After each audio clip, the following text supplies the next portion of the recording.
Alright, ladies and gentlemen, welcome to a 1v1 commentary on Savannah. Or is it Watering Hole? Either way, it will be Hagrid playing as Freyr.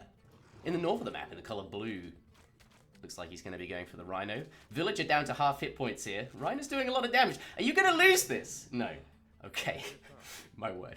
The very first Age of Mythology Retold game on this channel could have been spicy from the start. Looks like Hagrid's going to be opening with a dwarf, and then going to be returning to villagers. I'll start doing some concentric circles around the base, and yeah, I'm finding my feet again. I've not been casting for some time, but it's good to be back. And I'm going to approach this cast as a sort of, not tutorial, but certainly an introduction, not just to Freyr, who we are looking at here, a brand new Norse god added to the Pantheon, so a fourth major god, but also just as a general overview of Age of Mythology, as I'm quite aware that this was an Age of Empires 3 channel, and it may be good to just go over the basics. But yes, let's introduce the opponent, Hallis, spawning in the south of the map in the colour red, playing as Isis. Let's see, he also has a very spicy villager, look at that. 7 hit points remaining there. And he'll be playing as I said, Isis, the Egyptian god. So, Age of Mythology. This is one of my favourite games of all time. Perhaps the same, on par with Age of Empires 3. And I probably have played a similar number of hours of both games over the course of my distinguished casting career. No. But yeah, this is definitely more of a childhood game. And then I got into Age of Empires 3 after that because of a school friend. But enough about me, because it also occurs to me many people here may not know who I am, but to those of you that do, thank you for tuning in. It's certainly been some time. Before I get going, let's introduce a co-caster. He's watching the screen share at the moment. His name's Erg. He's a good friend of mine. How's it going? Hey, Interjection. Thanks for having me. I'm really excited to be on the first cast of Age of Mythology Retold, and yeah, we should have a really good matchup here today. Yeah, let's see. Let's go back to Hagrid. So Hagrid, another very good friend of mine here. Okay, playing as Freyr. He's now just putting down his temple, which is a building you absolutely must construct. In fact, you cannot age up unless you build one. And that applies to all civilizations in Age of Mythology. So, the Norse, they have 2 types of villagers. We have the villagers gathering from the hunts. Hagrid done a very nice job of pulling them in there so that he hasn't needed to construct an ox cart. So actually saving some resources here. But did build an ox cart here. As you can see, they cost 50 food and 50 wood. And these are trained by villagers, or perhaps constructed by villagers. In the original game, they were trained at the town centre. So really, really nice quality of life feature there. It's much easier to replace an ox cart now. But enough about ox carts. They're a mobile drop site that the Norse have access to. They also have villagers. Pardon me, dwarves. Of course they have villagers. Which are much better at gathering gold. And also, Hagrid doing a really, really nice job of managing these here. Just having 2 different types of villagers working simultaneously. Okay, so he is going up with Ulla, the god of oaths and archery. And it occurs to me that also his opponent, Hallis, is probably going up as well. Yes, it looks like he's going to be going for Anubis, which is pretty standard for a lot of Isis players looking to get some aggression in. They have access to the Anubite, which is a fast raiding unit. Very annoying because it can kind of jump into those resource gathering groups and really cause havoc. So if you don't have heroes around to deal with them, they can really do a lot of damage, even just 1 or 2 of them. Yeah, I'm really curious to see how this goes. Okay, so the priest does get away. Thankfully, his opponent in Age 1, so whilst they are kind of... Oh, no, just hit up. But in Age 1, these units have less damage, but yeah, there we go. Oh, okay, Asgardian Bastion coming down right away. So this is a new god, a new minor god for the Norse, or in particular for Freyr. And the god power is it summons the foundation of a hill fort, which is usually a heroic age building. So able to get a very strong defensive structure quite early, and that's often how Freyr can play out. Well, I imagine we've not seen much of Freyr recently. The game has only just come out, but yeah, Asgardian Bastion going down. It looks like he's going to secure a nearby settlement and a gold mine here. New units, so been training some hearses from the temple during transition, and he's going to use those just to establish this as fast as possible, because of course the foundations, like in Age of Empires 3, take 4 times as much damage. So wants to get that up quickly, and well, perhaps he knows what's coming. Let's go back over to Hallis and take a look. As you alluded to, going up with Anubis, I believe, right? yeah. I think he got Foot of the Jackal as well, which is going to be the upgrade for the Anubites. So those are going to be upgraded Anubites potentially running in there. Yeah, he's hasn't got it just yet, but when you click on this, yeah, it does show, right, the god, which definitely looks like that upgrade that you mentioned. But he's going to be... Oh, there's one in his base over here already, so certainly training them, right? Like, he's got these running around, he's looking for villagers to raid, so makes a lot of sense to get the Asgardian Bastion up first. But yeah, I really like this opening. Egyptians can often play out very defensively, right? Like, they have access to the tower upgrade, just get it for free. So, normally because of that, they can play that sort of fast heroic style play. But yeah, opening with a monument, getting some Anubites and looking to raid. And I really like that against Freyr, who does play out as a sort of more defensive god. And you really need to make sure you keep the pressure on this guy. Asgardian Bastion now up, looking absolutely fabulous. A longhouse here as well, and going to be building that settlement afterwards. So really nice. Has secured a town center, and in Age of Mythology, you cannot. Well, you can build town centers anywhere. That they would be called village centers. But if you place them on a settlement, one of these sockets on the map, a lot like trading post sockets. But these are town center sockets, and you get a more powerful town center that can train villagers more quickly. So looking to use this to play defensively here. So the Anubite here is going to be spawning the second TC, so he knows that Freyr is going to be going for the defensive opening here. And you'll find that, yeah, while the Herseer normally counters the Myth units in general being a hero unit, it's actually not quite fast enough to catch up to the Anubite. So it is going to get some hits in here on these chickens. And you see how frustrating it might be as the Norse player to try and deal with this. Is he going to get one? There's a couple of low hit point ones. He does get one in there. The hero now coming in to zone away that Anubite. There was a couple of low hit point villages, right? In fact, there's a really low hit point dwarf here. So he's clearly done some work. And also, some of those units did take damage, of course, from the Rhino in the early game there. Let's check in with what he's doing, shall we? So Hallis, he's not just... raiding. This is not a big rush. It's not like he's training tons of units, because he did open with a town center. Correct. Right? Yeah. No, I think actually what he's opted for here is he's really just used the one starting Anubite that you get from aging up, right? So each time you age up, you get your Minor Gods Myth unit for free. So I think in this case he was using his starting Anubite, and now he's actually made a second one here to just get some early pressure on, not too committal, so that he can still play back a little bit and maybe try to look for a heroic Age of Time with his third Age of Force. I love this. Look at these Anubites. Normally hearses, who are heroes, right, counter the Myth units, and here they would do what? Exactly. 8.8 times 5.5 against these Anubites. Absolutely tear them apart. But because of these two priests, he's happy to take on that hearser, so really not afraid. Big Draugr shot coming out going for the scatter shot.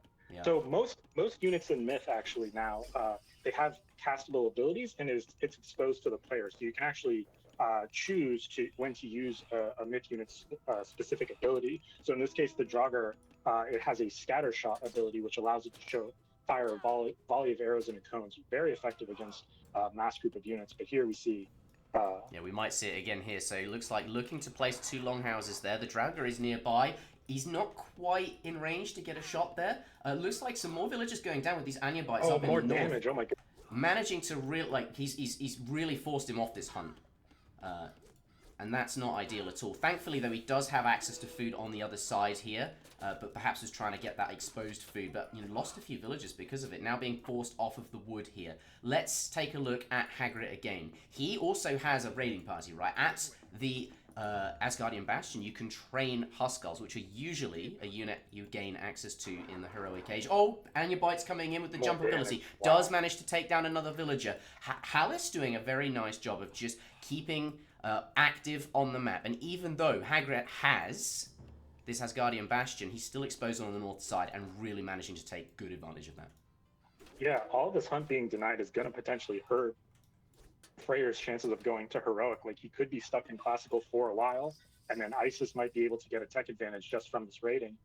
Like the amount of pressure it creates on your eco can be quite scary. And you can actually see, yeah, he's going for Nephitis, which is one of the heroic options for Isis. And of course, this will unlock the Ancestors' God Power, Yeah. which is often sort of an ace in the sleeve in terms of heroic play, because when you cast it, it allows you to drop a series of minions, like undead soldiers, basically wherever you want. So it can create quite a crisis for the player on the receiving end. And I think that's and, going to and be often cause a GG.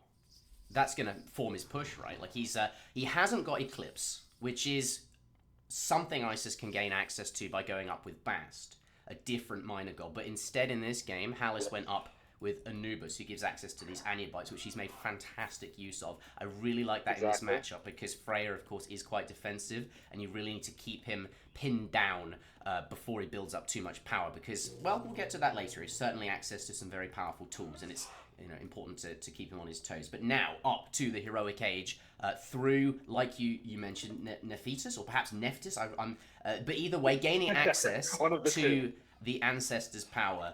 Also has access to Serpents as well, which is not going to be that same combo with Eclipse that I alluded to. Eclipse increases the strength of all myth units, including the minions you would get by summoning Ancestors, so a very powerful combo. But still, either way, going to be able to summon Ancestors and perhaps Plague of Serpents in the same spot. Coming in with some Anubites here, forcing the gold dwarves off of their resource, and looks like, though, he doesn't lose any villages. Let's go down to the south. We do have some Huskarls, which have very good PS armor, so they're going to take very little damage from this Migdol, but actually, Hallis has some medium axemen nearby just to defend, right? These guys do ×4 against infantry, which Huskarls are. So taking all of them out, looks like Hagrid not in the best of spots. The score, however, would say that this game is fairly even. Let's see, big volley coming out, doing some damage on those axemen. And it looks like he might be able to pick up those priests as well, which will make these pesky Anubites less healable. Coming in with a big jump onto the villager, do pick one up, and then going to get out. And manages to keep the two priests as well. Hallis is doing a fantastic job here. Hagrid definitely on the back foot. Right, and this isn't, I wouldn't even say this is like his full commit, because he's already ready to follow this up with camels. So what Egyptians often do is when they get to heroic, they have access to the Migdol, which is sort of like their castle or a fort from Age of Empires 3. But it unlocks for Egyptians a lot of their power units, such as chariot archers or camels in this case. Camels are an effective anti-cavalry unit themselves, but they also can do quite a bit of damage just on their own. And so you can see here that adding in the camel riders will actually form even more pressure on Freyr to try to defend this. Yeah, it feels like he's gearing up for something. I really like the opening with the Anubites raiding Freyr, keeping him pinned down, doing lots of damage to the villagers, and then following it up with a second TC. So not a big, aggressive commit, and then from there going into this heroic, which we're now starting to see lots of units come out. Coming in with these units, this might be a little bit of a tickle. He's certainly going to take down some of these medium throwing axemen and the armory foundation. A second armory going up here. Freyr gets technology. Never mind, there's a fight happening. Looks like, though, Hagrid does have some units to respond. Raiding cavalry going to be quite effective against the axemen, which are only good against infantry, but he's going to have to be careful. Okay, looks like that battle appears to be over. Units not ready to commit just yet, not ready to cast Ancestors, just going to continue massing. I think the Egyptian player going to continue massing whilst just making use of these remaining Anubites here, coming in to take down another villager. Does he get it? He does get the next villager, though. Looks like Hagrid has hit up to the heroic age, gaining access to the Tempest God Power. This is going to be a massive game changer in terms of protecting this fight. He also still has access to his Age 1 God Power, which is now much stronger. Okay, here, this guy flashing his ability here. This forces all of the units nearby to attack the rock giant. But the Tempest coming in here. Tempest does a fair bit of damage to units, but more importantly, it slows down anything hit by the hail particles. They slow down, they attack less quickly, and this is going to mean that the damage that the red player is able to deal is much less. So this fight going to be really, really nice for blue. Can he weather the storm? Literally, the rock giant taking a lot of damage, doing a lot of work here, but it looks like many of the blue units getting cleared up. Yeah, it looks like Ancestors is really putting in a lot of work here, even as you said, with the Tempest damage reduction coming in, just the sheer numbers. Blue is able to hold here, but it does feel like trade-wise, it felt like a winning fight for Red. Yeah, forcing. It appears they both used a heroic age god power there.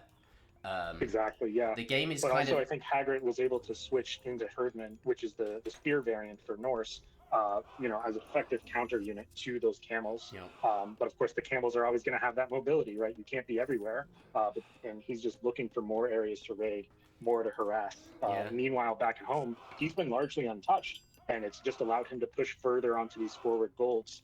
As Egyptian, it's really important that you can protect your golds, and so you'll notice that with the Migdols, he's Coming in protecting now them. for But more again, villager as we kills as said, well. Hagrid raid. not on top of this. It looks like he's going to take even more damage. And I think this is a good point to take stock of the power bar, I think we like to call it here. In terms of military units, right, 3.4k for blue. He's actually ahead in terms of current units on the battlefield. But if we look at villager population, he's down considerably. And that's tough, right? Because he was raided by the Anubites, and now we have the heavy camels, which are fast and mobile as well. So Hagrid definitely needs to make something happen here. You alluded to the gold mines. That is absolutely critical for the Egyptians. Many of their units cost a fair amount of gold, particularly their heroes, the priests, and all of their buildings cost gold. All of their buildings, yeah. Or they're free. All the buildings are free, but in this... Yeah. Oh, nice pickup though. Heavy Herdman, really, really strong against cavalry, really which the important. camels are, managing to take a few. If he can get a few more trays like this is where he can even back up, but Hallis does notice he's going to get them out there, but he is snared, taking down a couple of units there. Worth pointing... Oh, he's trying to trap him, he gets stuck again. Okay, he is able to keep going and is going to rendezvous with some axemen, which will zone away the Herdman, presumably. But actually here, it looks like they will get caught by 4 Scorpion men, no Scorpion less. men are going to do so much work here. Oh, this could be very good for him. Yeah, this is a big problem now. It looked really good taking on some of those camels, but losing those units is a big problem. Let's take a look at this side of the map, though. Looks like there is another battle going on, so he won't be able to enter through those walls. Whilst this is happening, we have a rock giant which has a lot of siege damage, although it is low HP. He's going to drop back, though. There is, of course, 2 Migdol strongholds here, so not prepared to go into that fight just yet. Looks like he has a very powerful upgrade here. He's got the...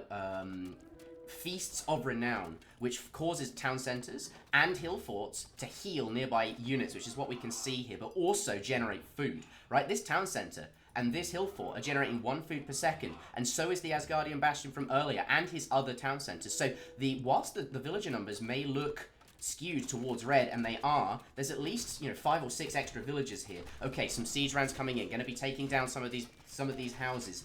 But it looks like there's still a very large number of red units.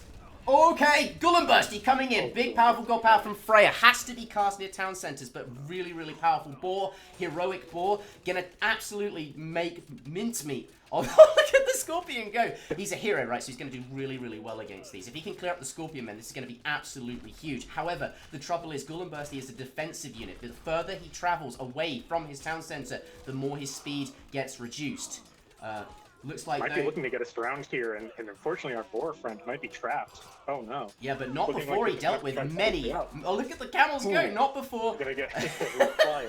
I love this. I love it. Oh, this is why we love Myth. No, it's like moments like this. There's so much back and forth. There's so many. But look how much work the boar's still doing. He's just taking out camels. He's dealt with all of the Scorpion men, and now these human soldiers, which are weak to Myth units, such as the Scorpion men, are going to be able to take on this forward base. It looks like he's going to be able to take down this Migdol.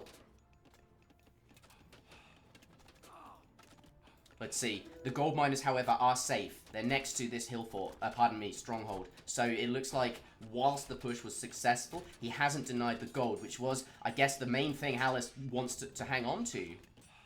And meanwhile, also Hollis, while holding off, has managed to click up to Mythic. Right? Oh my word! Let's take a look. For Osiris here.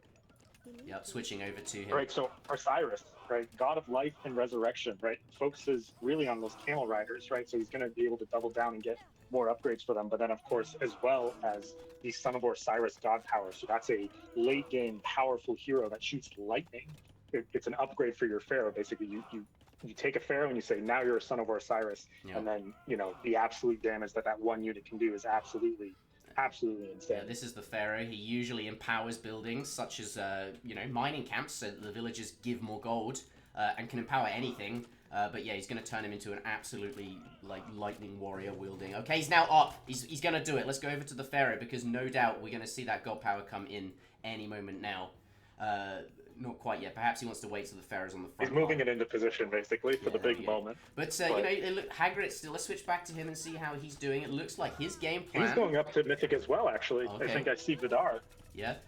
He's going up with Vidar, you're absolutely right. And is also adding in more hill forts. So, and look at these villagers being taken down. He's securing some of the gold there. You know, this gold mine still has plenty of gold in it, and he will run out of this one if we switch over to house. Maybe this one's gone already. Yeah, it has. It was just hadn't updated in the fog of war. So running out of gold on this side of the map, and Hagrid really starting to take this position. And if we look at the village accounts, is Hagrid now in the lead? I think so. I think he's managed to hold off. This is the oh boy, here we go. Inferno coming in. Big fiery wolf coming out. He gets it across. Some of the units dealing the damage, and there's the explosion. It wasn't quite on top of the units, but it did do a lot of damage over to this Migdol and to these villages over here. It looks like, though, the fighting has begun. The Son of Osiris has been spawned. Though there are lots of the heavy camels coming into position. There's a decent number of herdmen as well as Huskarls in here, but I don't know if the... Well, no, certainly not. Son of Osiris is so strong, right? Like, and he's going to have... This is like the same strength. This is a Mythic Age God Power, so it's like the same strength as the Inferno, kind of. It costs the same, certainly. A Mythic Age God Power, so he still has this, whereas the Inferno, I think, could have been a better targeted angle, but still very impressive to watch. Retreating back to the safety of his town centre, where he can now begin to heal up some of his units. He does have the economic advantage, though. Villager-wise, he is ahead. Looks like Fafnir coming in here to rain down destruction. Okay, gonna just target this this Migdol here. Perhaps he'll get some of these villagers, but yeah, you know, this is... So, the main things to consider, right? Hagrid is now in the lead, villager-wise, despite what we saw earlier. He doesn't have his Inferno God Power anymore, although it did get some little bit of work done. But the main thing Red has is the Son of Osiris still. Where do we go from here? Camels running around. Camels are going to do what they can now, but it looks like Hollis doesn't think that the camels can stand up to this death ball that Hagrid has pushing through the middle. He's got this Fafnir on the side, right? He's got a big mass of infantry, specifically throwing axemen, which can really deal with, you know, the slower moving axemen of the Egyptians player here, right? And so he's going to be sniping out these production tokens. Now, if the gold isn't here, Hollis doesn't super mind, but he's definitely on a clock here, and he doesn't necessarily have a response for the infantry push that Hagrid is showing him. Yeah. We'll see here right now, though. The Axemen gonna come in. Yeah, getting some damage done down on the south to these villages, but up here he's now looking a bit outnumbered. It looks like the throwing Axemen are surrounded. He really needs to keep them alive. Them out, yes. Yeah, but you know, it does take this down with a couple of the... Okay, Fafnir coming in. That should change the tide here. Fafnir is one of the the strongest myth unit in the game, look, breathing fire absolutely everywhere. The trouble is the Son of Osiris is a hero, so he's going to absolutely counter Fafnir very, very easily here, but not before all of the axemen get thrown up. And look, he's surrounded by berserks. It does go down. The plus 300 on the Fafnir, meaning that the red player got 300 gold for killing him. Fafnir, after all, is a greedy dragon. Honestly. But overall, blue coming out on top in this fight. And look at that, champion upgrades coming in just now as well. Yeah, I think that was mostly the main mass of Hollis's army. The ISIS player not going to be able to deal with this death ball, and even though he's got Migdols there, the infantry will just eat right through them. You know, what does he have to hold this off? It's looking very scary for Red.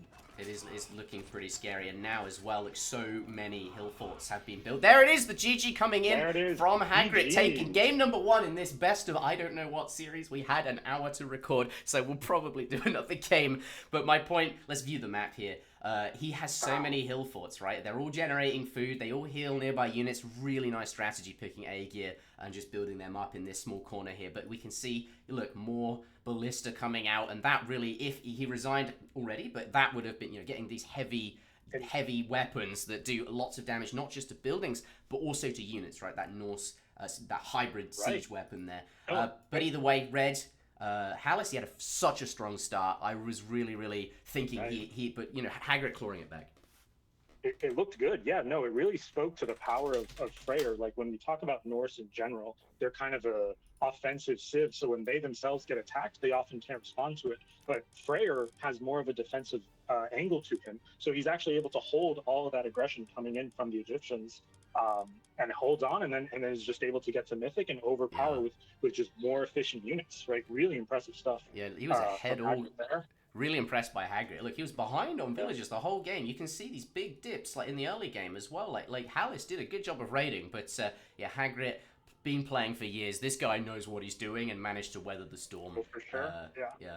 Hallis, very, very accomplished Age of Empires 2 and 4 player. But I think Hagrid, that expertise in Age of Mythology really, really coming through here. So yeah, that's the villager count. And one thing I will point out before we go to the next game is the total military resource value. This shows the current value in resources of their military units. So it's a good way to compare relative strength at various areas in the game. And you can see, yeah, that big fight at the end, and then he taps the GG button. But enough talking. Let's go to game number 2. Thank you very much for watching, and yeah, I may or may not make more of these.